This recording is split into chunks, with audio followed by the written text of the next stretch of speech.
तो ये कहानी काफ़ी पुरानी है। कर्नाटक में एक गांव था, वहाँ पे एक चुड़ैल का साया था। अब चुड़ैल का साया ऐसा क्यों बोल रहा हूँ, चलिए ज़रा सा कॉन्टेक्स्ट दे देता हूँ आपको क्या हुआ था।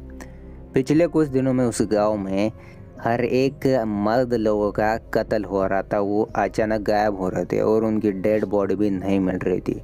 अब इसकी वजह से ही गांव में चुड़ैल की साया मतलब हवा फैलाया हुआ था कि भाई चुड़ैल है और वो मर्दों को मारती है।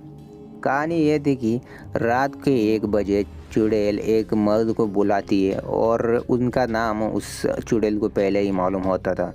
और जब वो दरवाज़ा ठोक के उसको बुलाती थी, उसको अपने वश में करके गायब हो जाती थी और अगले दिन वो मर्द ही नहीं मिलता था। इसी गांव के बारे में रमेश ने बहुत सुना था और रमेश एक न्यूज़ रिपोर्टर था जिसको एक अच्छी खासी न्यूज़ की ज़रूरत थी, तो इसीलिए वो इस गांव पे चला जाता है। एंड जैसे ही गांव में जाता है तो उसको बहुत सारे मर्द लोग मिलते हैं जो कि बोलते हैं आप यहाँ पे क्यों आए, क्योंकि शहर का आदमी गांव में आने के बाद पता चल ही जाता है कि भाई ये शहर का है। और एक बात हो रही काफ़ी पुराने टाइम की, तब तो आराम से पता चल जाता था कि ये शहर से आया। तो वो पूछते यहाँ पे क्यों आए हो, फिर वो उसको बताते हैं कि यहाँ पे मत आओ क्योंकि यहाँ पे पिछले कुछ दिनों में अजीब घटनाएं हो रही है।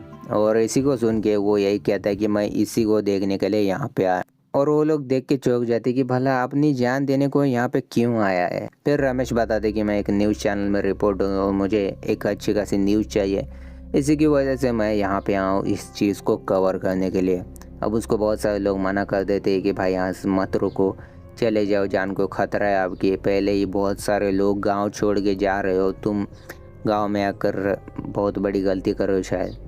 अब इसके बाद जैसे ही रमेश उस गांव में एक दिन रुकता है तो उसको भी वो आवाज़ आने लगती है, मतलब दरवाज़ा ठोकने की। लेकिन रमेश दरवाज़ा नहीं ठोकता और वैसे ही सो जाता है। लेकिन एक दिन होने के बाद फिर से वो 1 बजे चुड़ैल उसके दरवाजे पे आती है और वो दरवाज़ा ठोकने लगती है। अब रमेश को इन चीज़ों पे बिल्कुल भी विश्वास नहीं था, तो इसीलिए वो दरवाज़ा खोल देता है। एंड जैसे ही दरवाज़ा खोलता है कोई भारी चीज़ से उसके सर पे वार कर देता है और वही वो बेहोश होकर नीचे गिर जाता है। और अगले दिन रमेश को सारे लोग देखते हैं और वो बोलते कि भाई तुम शायद लकी हो, इस चुड़ैल से बच पाए और यहाँ बिल्कुल भी मत रहना अब तुम। अब इसकी वजह से रमेश बहुत डरने लगता है और वो गांव छोड़ के चला जाता है। एंड ये कहानी यही ख़त्म हो जाती है।